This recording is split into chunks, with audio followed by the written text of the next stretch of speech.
This video is to show you a few quick tips about propagation. I do lots of propagation here. I've propagated a lot of my own new hedges, boxes, trees, all sorts of different things. And table has just a few plants on it that I've taken cuttings from and rooted successfully recently. So I'm going to show you some new techniques that I've acquired that I find are really good. They speed up the propagation rate and they also make it much easier. I love having lots of my own plants, and if you can propagate a new find that you get maybe from a friend's garden or one that you buy from a nursery, you can then bulk up the quantities of that plant, and then when you're playing with planting schemes you can be much more generous with your drifts of it. And I think generous planting really helps to good plant borders. So let me show you my first new find. So this is the X Stream Aero Propagator, and it's a very similar principle to quite a few other propagators on the market. One of them is the Hydropod propagator, which I've had for about 4 or 5 years, had amazing success results, and now I've got this one too. So basically it's got the top, we disassemble it, and then underneath you've got this row of discs you can see in here. And if you pull out the disc, you pop the cutting into the sponge. I'll do one in a second. And then you pop it in the basket like this. But underneath this tray, if I take it off, the big reveal, which all of them have in common, is a water jets there coming up and sprinkling the stems of the plants.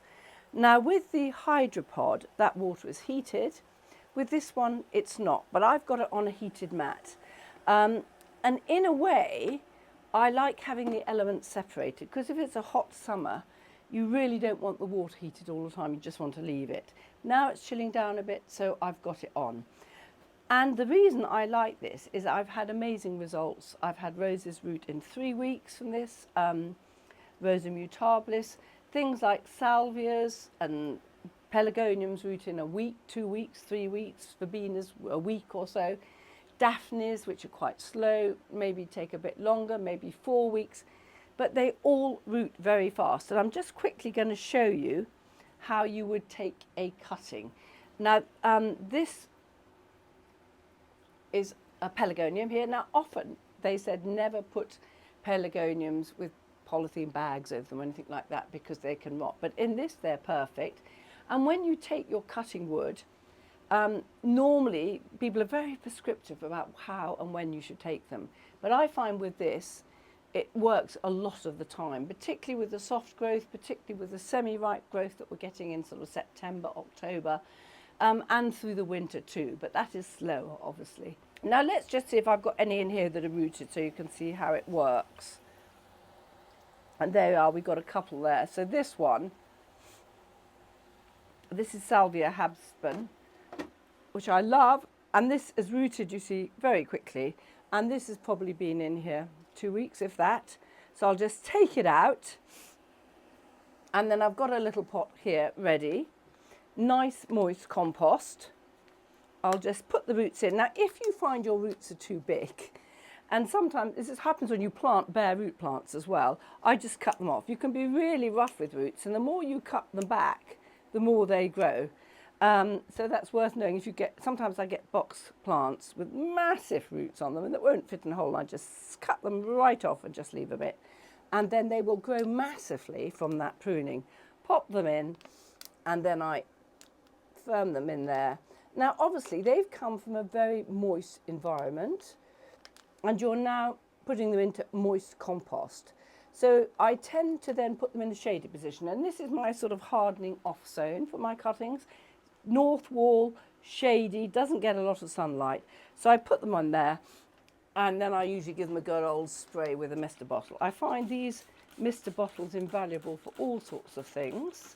So I give them all a spray. And if it were a really hot day, I might put some shade netting to stop any sunlight getting to them. But quite frankly, they are pretty tough. And it's always that process from taking them from one medium to another that can be a hiccup. But with this method, the roots are so well developed, I don't find that is really a problem at all. So then into his place, I'm going to put another one And so you always want to take cuttings from healthy plants, and if it's growing well, they will root much better than one that's really quite dormant and not doing much, is perhaps very old. I never like cuttings with flowers on, because then they put their energy to the flower and seed and not to the roots. So I'll just snip that bit off. I'll snip off or pull off the roots at the bottom. And if it had massively big leaves, I might just chop some in half, or I might take some off. Because obviously the more leaf area they have, the more they're going to evaporate and lose the moisture. Then I just pop it in there. And the cuttings really, I mean, they're quite prescriptive. They say what they should be, but if you go to nurseries, they always have tiny wee cuttings because they don't have a lot of cutting material because they're trying to make the maximum number of plants.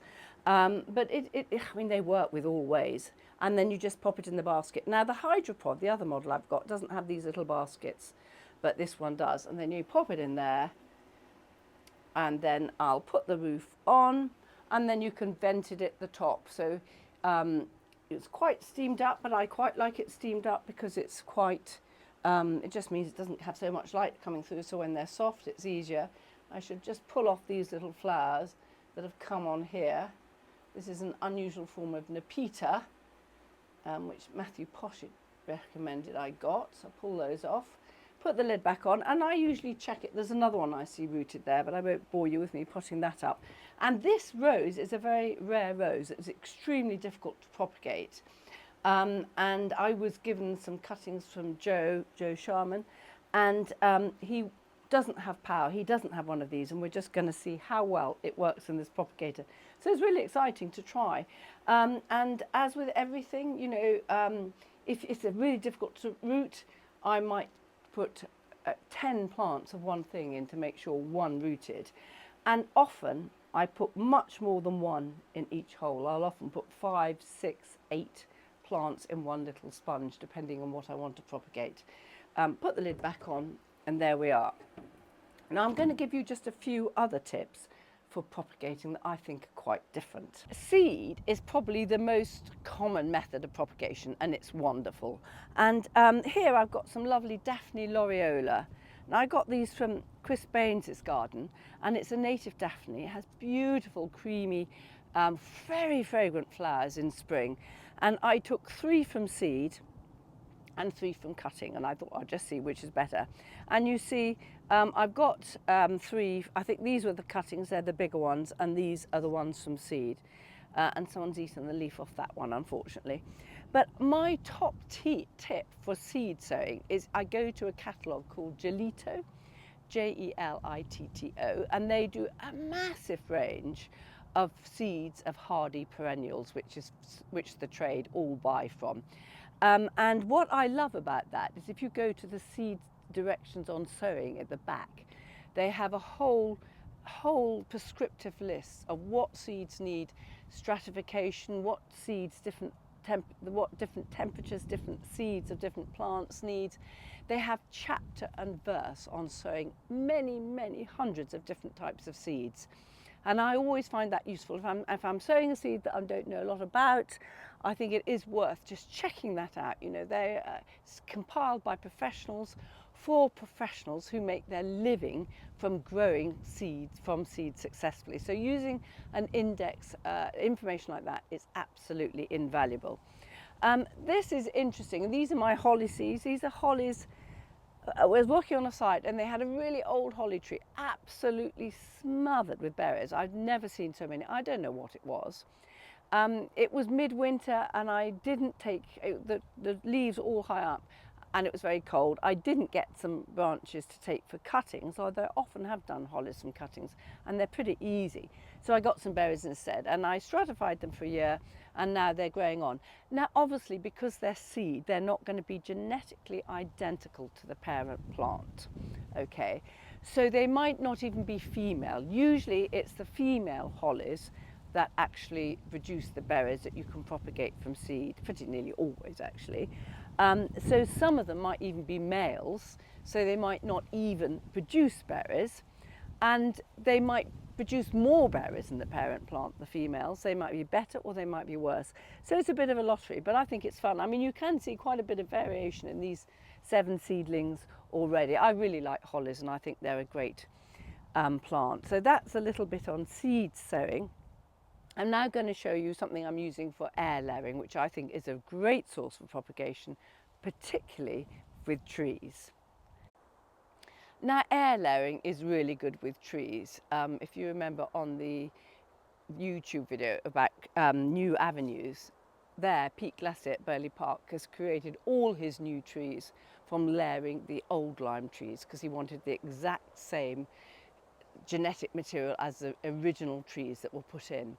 So this system, instead of just using polythene bags, these are little globes, cutting globe propagators. And so they're 2 halves, one red and one white. The red so it keeps the sun off the foliage, so it doesn't dry out, and the white so you can actually see the roots forming. Now this tree is my favourite form of quince, Serbian gold, and it doesn't get the blight. You can see it's the end of summer and there's no blight on it. And a lot of quince trees get completely mullered by quince leaf blight, particularly when it's a wet summer.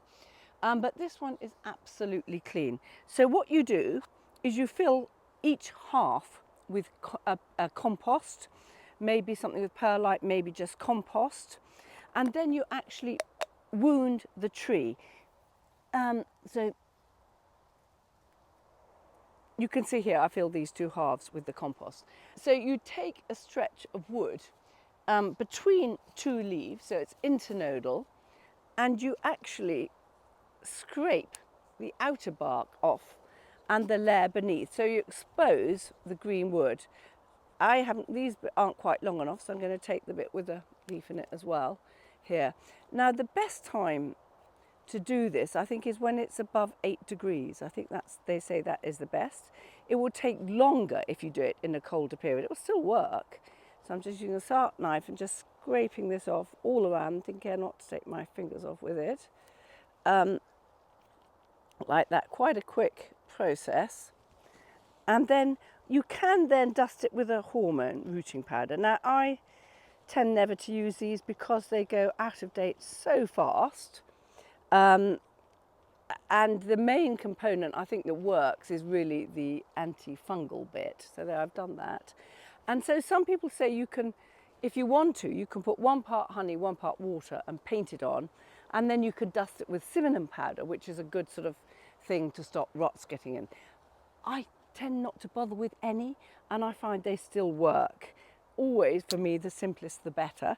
Now, I'll get my ball, which I filled with compost. So here is the ball, and with the sun in that direction, I just put it over the stem like that, and then just clip it together.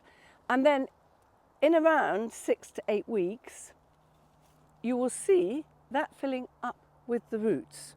So it's extraordinarily clever, extraordinarily quick, extraordinarily easy. And I'm hoping, as you can see, to have a fair few of this Serbian gold quince. So it's a very simple method, and you can do it with houseplants, you can do it with shrubs, you can do it with many, many things. So there we are. You should get into air layering because it really is foolproof, I think. Now, another great tip I heard about taking root cuttings, and many people say you should dig out your plant in the autumn, pull away the soil from the roots, and then you take root cuttings and you take little sections of root about 1 inch long and put them in some compost just below the surface, or you just stick them vertically in the surface with a cut side horizontal on the top and a slanted side on the bottom, so you know which side they should go up. Well, that's all fine, except talking to Joe Sharman, who has a reputation of being one of the best propagators. He's worked for Hilliers, many nurseries, and he now has his own amazing nursery, and it's called Monk Silver Nursery. And he says he takes a lot from root cuttings, but he takes them when the plant's growing, so he might do them in June or July.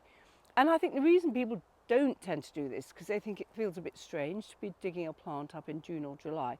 But you know, if you dig a plant up, take the soil off, get the bits of root you want, and then propagate them, and then put the plant back with some moisture, you'll find they don't really suffer that much of a check. And if you're worried because it suddenly becomes very hot, then put a bit of shade netting over the top or something like that. But that's really interesting, I think, because a lot of people have tried root cutting and they don't find it so easy. And I think that it's much better to take Joe's advice and do it when the plant is an active growth. So hopefully you've got 3 good tips at least on propagating from plants. I hope you get into it because it really is one of the most satisfying parts of horticulture, I think. And it just means to say that when you're doing your planting designs, you can be much more exuberant with your plants because you've got them for free and you've got hundreds of them and you've got all different varieties that you probably couldn't even buy.